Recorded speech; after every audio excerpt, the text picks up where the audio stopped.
யா கேக்குது சொல்லுங்க. சார் இப்போ கிளியரா இருக்குங்களா? சார் உங்களுக்கு கிரெடிட் கார்டு பத்தி ஸ்டாஃப் பிடிச்சிருப்பாங்கல்ல, கிளியரா உங்களுக்கு புரிஞ்சிருக்குங்களா? என்ன டவுட் இருக்குங்களா சார்? இல்ல மேடம், எனக்கு இப்போ கிளியரா ஒரு டவுட் நான் கேக்குறேன். இப்போ ஒரு கார்டு எனக்கு நீங்க ப்ரொவைட் பண்றீங்க, ஓகே இல்லையா? அந்த கார்டுக்கு வந்து எந்த சார்ஜும் கிடையாதுன்றீங்க.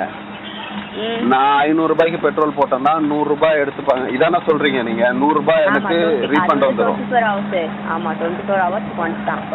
இன்னி டேல ஆரம்பிக்கிறீங்க அப்படின்னா இன்னி டேல ஃபர்ஸ்ட் போற அந்த ஸ்வைப்பிங் மட்டும் தான் அது வரும். அகைன் போறதுக்குலாம் வராது. ஓ புரியல என்ன சொல்றீங்க? இல்ல சார், இப்போ ஃபார் எக்ஸாம்பிள் நீங்க 1500 பெட்ரோல் போடுறீங்க இல்லையா? இப்போ இந்த டே ஆரம்பிச்சிருக்கு ஓகேங்களா? ஸோ இந்த டேல ஃபர்ஸ்ட் ஸ்வைப்பிங்கே போயிட்டு நீங்க பெட்ரோல் போடுறீங்க அப்படின்னா அந்த 500 ருபீஸ் போடுறீங்கன்னா அதுல 100 ருபீஸ் உங்களுக்கு ஆட் ஆகும் ஓகேங்களா? ஸோ அதுக்கப்புறம் நீங்க அகைன் போனால் அதெல்லாம் உங்களுக்கு ரீஃபண்ட் வராது. இல்ல ஒரு நாளைக்கு 24 ஹவர்ஸ் ஒன்ஸ்னாலே நான் மாசத்துக்கு ஒரு 20 முறை யூஸ் பண்ணாலே எனக்கு ஒரு 2000 ரூபாய் லாபம் இருக்குல்ல? ஆமா சார், ஆமா இவ்வளவு பெரிய லாபம் இருக்கு. பட் கம்பெனிக்கு என்ன இதனால லாபம்ன்ற? சரி ஓகே, நம்ம கிரெடிட் கார்டு சேல் ஆனா ஓகே தான் சார். நம்ம சைடுல கஸ்டமர்ஸ் ரிவ்யூஸ் இப்போதைக்கு ஆஃபர் இருக்கு, அவ்வளவுதான். ஆமா பிசினஸ் கிடைக்குது, அது ஒன்லி இது பிசினஸ் மேக்ஸிமம் சார். சரி, இப்போ நீங்க எவ்வளவு ரூபாய் அது எனக்கு அப்ரூவல் ஆகும்ன்றீங்க? சரி சார், 2 லட்சத்துல 15 லட்சம் வரைக்கும் இருக்கு. உங்க ப்ரொஃபைலுக்கு ஏற்ற மாதிரி எலிஜிபிள் ஆகும். ஓகே, இப்போ அந்த அமௌண்ட் சொல்லுங்க. இல்லை, அந்த அமௌண்ட்டில் நான் 50% இதை இப்போ எனக்கு 10 lakhs ஆயிடுச்சுன்னு வைங்களேன், 5 lakhs நான் டெபிட் எடுத்துக்க முடியும், வித்ட்ரா பண்ணிக்க முடியும்னு சொல்கிறீங்க இல்லையா? அதுக்கு 55 daysக்கு என்ன சொல்ல வரீங்க? இன்ட்ரெஸ்ட் கிடையாது, கரெக்டா?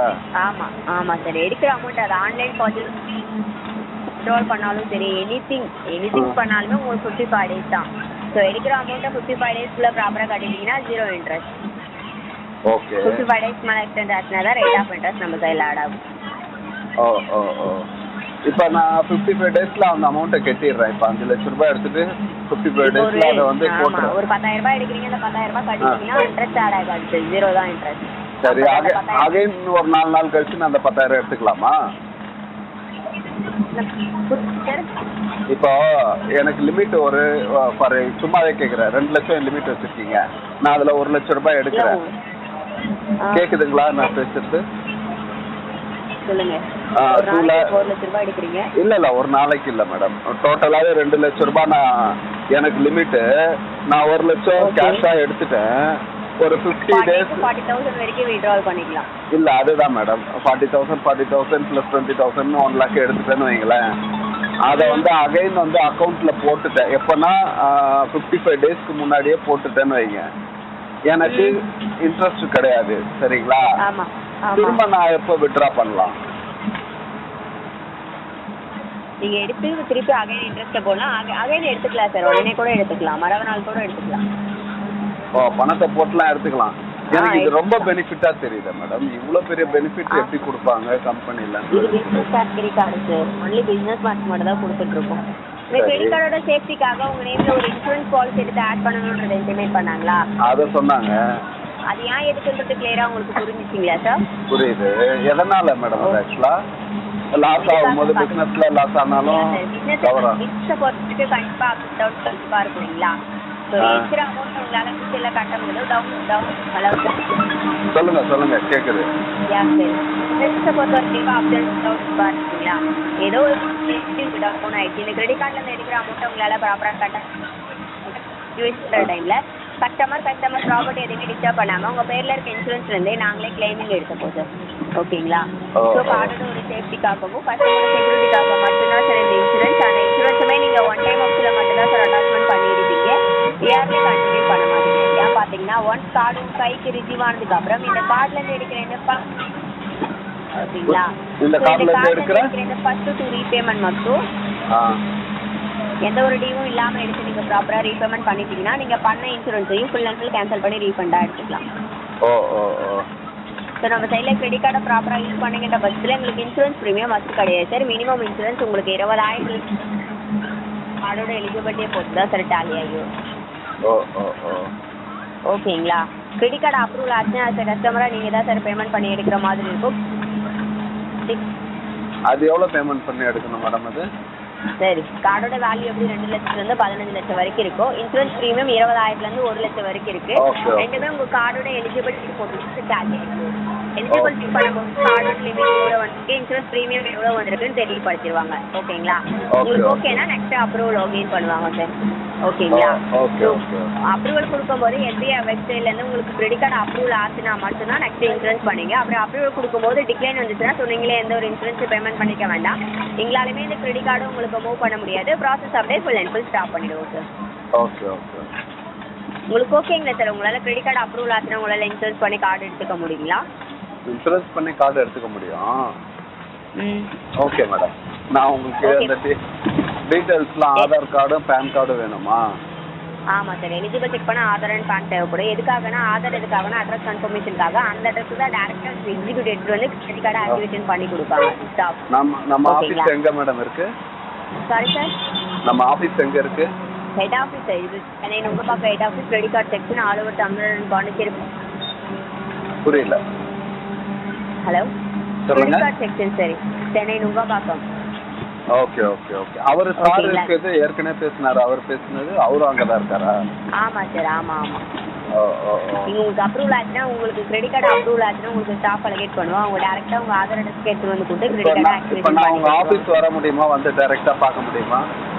இது ஆன்லைன் ப்ராசஸ் தான் சார். உங்களுக்கு கிரெடிட் கார்டு அப்ரூவல் ஆச்சுன்னா தான் டேரெக்டாக ஆன்லைன்லேயே இந்த திருட்டு வேலையை பண்ணிடுவீங்களா மேடம்? ஆன்லைன்லேயே திருட்டு வேலையை பண்ணிடுவீங்களா? ஏன்னா அவர் வந்து இருங்க ஒரு நிமிஷம் இருங்க. அவர் ஓஎம்ஆரில் இருக்கேன்னாரு, நீங்கள் நுங்கம்பாக்கத்தில் இருக்கீங்க. இந்த ஃப்ராட் வேலையை ஆன்லைன்லேயே பண்ணிடுவீங்களா? நான் ஏன்னா இதை இப்போ நெட்டில் அப்லோட் பண்ண போகிறேன். நான் இப்போ பேசின ஃபுல் ரெக்கார்டையும் நெட்டில் போட போகிறேன். உங்கள் ஃப்ராடு வேலையை, திருட்டுத்தனத்தை அப்படியே அப்லோட் பண்ணிவிட்டு சிஎம் செட்லுக்கு ஒரு பெட்டிஷன் போட போகிறேன். இது ஒரு வேலையாகவே வச்சுக்கிட்டு ஃப்ராடு வேலையை பண்ணிட்டு இருக்காங்க ஒரு கம்பெனிலேருந்து. ஒரு ஹலோ கேட்குதா? கேட்குதா? இந்த மாதிரி ஒரு வேலையை பண்ணிக்கிட்டு இருக்காங்க, ஒரு குரூப்பாக செயல்பட்டு இருக்காங்க அப்படின்றத கம்ப்ளைண்ட்டாக போட போகிறேன். இது பின்ன நீங்கள் லீகலாக பண்ணலையே, இல்லீகலாக பண்ணிட்டு இருக்கீங்க. உங்கள் ஆஃபீஸ்க்கு நான் நேரில் வரேன்றேன். ஆஃபீஸ் இல்லை, ஆன்லைன் ப்ராசஸ்ன்றீங்க. எது ஆன்லைன் ப்ராசஸ் தான். எங்கே இருக்கீங்க நீங்கள்? ஆன்லைன் ப்ராசஸ் வீட்டில் இருந்துகிட்டே ஒர்க் ஃப்ரம் ஹோமா? ஒர்க் ஃப்ரம் ஹோமா? வீட்டில் இருந்துகிட்டே ஒர்க்கா? ஆமாம் சார், ஆமாம் சார். இது மாதிரி உங்களுக்கு கமிட்மெண்ட் கொடுத்து இது மாதிரி பேச சொல்லியிருக்காங்க. பேசிட்டு இன்சூரன்ஸ் பிடிக்கிறது மட்டும்தான் வேலை. இன்சூரன்ஸ் பிடிக்கிறதுனால கிடைக்கக்கூடிய லாபம் எங்களுக்கு அப்ரூவல் ஆகிடுச்சுன்னா ஒரு கதை விடுவீங்க. இந்த கதையெல்லாம் நம்பிக்கிட்டு ஏமாளி ஒருத்தர் தானா ஏமாத்துவீங்க, அப்படி தானே? எனக்கு புரியல மேடம். நீங்கள் பேசிகிட்டு இருக்கிறது ஒரு ரிப்போர்ட்டர்கிட்ட, சரியா? ஒரு ரிப்போர்ட்டர் கிட்ட பேசிட்டு இருக்கீங்க. எனக்கு இந்த மாதிரி ஃப்ராட் வேலையை பற்றி நல்லாவே தெரியும். ரிப்போர்ட் பண்ணுங்களா? S of course. நம்ம பேசுறது எல்லாமே ரெக்கார்டாக இருக்கு, சரிங்களா? 100% பண்றோம். நீங்க பண்றது நியாயமான ஒண்ணா உங்களுக்கு தெரியுதா? மனசாட்சி பிரகாரம் சரியா பண்றீங்களா? கரெக்ட்டா சார். பாவப்பட்ட ஜனங்களை ஏமாத்திக்கிட்டு இருக்கீங்களே, சரியாம்மா? இது நியாயங்களா? நாங்க அப்ளை பண்ணதுக்கு அப்புறம் தான் சார் அவங்க இன்சூரன்ஸ் போட போறாங்க. என்னங்கம்மா இது? நீங்க அப்ளை பண்ணிடுவீங்க, அப்புறமா இன்சூரன்ஸ் போட்டதுக்கு அப்புறமா கிரெடிட் கார்டுல பணம் வரணும் வராது. இதெல்லாம் நாங்க பாத்துட்டு இருக்கோம்மா. எவ்வளோ பாத்துட்டோம். எவ்வளோ ஸ்கேம் நடந்துட்டு இருக்கு. அந்த ஸ்கேம்ல இதுவும் ஒண்ணு. ஸ்கேம் இருக்கு. அப்ரூவல் ஆச்சுன்னா ஒன் டைம் ஆப்ஷன் தான் இன்சூரன்ஸ் பண்ண போறீங்க. எப்படி மேடம்? இப்போ நான் என்ன கேக்குறேன், என் அக்கௌண்ட்ல வந்து 10 லட்சத்தை எனக்கு அப்ரூவல் ஆயிடுச்சு, எனக்கு கொடுத்துருவீங்க. உங்களுக்கு இன்சூரன்ஸ் மட்டும் போட்டு போயிடுவீங்க, அவ்வளவுதான்ல? இது மாதிரி இதுக்கு வந்து 1 லட்சம் ரூபாய்க்கு 400 ரூபாய் இன்ட்ரெஸ்ட். இதெல்லாம் உண்மையா? இதெல்லாம் நம்புற மாதிரியா இருக்கு? இப்போ இல்ல மேடம், இதுக்கு முன்னாடி இல்ல மேடம், யார் மேடம் வாங்கி யூஸ் பண்ணிருக்காங்க? யாரோ ஒருத்தர் நம்பர் கொடுங்களேன், நான் பேசுறேன். ஓகே சார், ஃபார்வர்ட் பண்றேன் உங்களுக்கு. கண்டிப்பா பண்ணுங்க. உங்க கிட்ட இருந்து அதை எதிர்பார்த்து காத்துக்கிட்டு இருக்கேன்.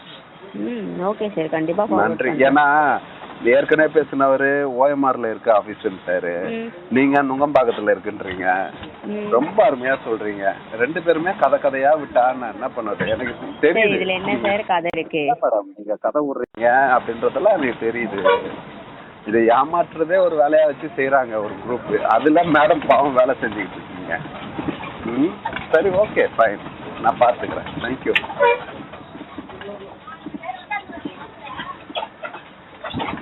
வச்சிருங்க மேடம், ஃபோன் கட் பண்ணுங்க.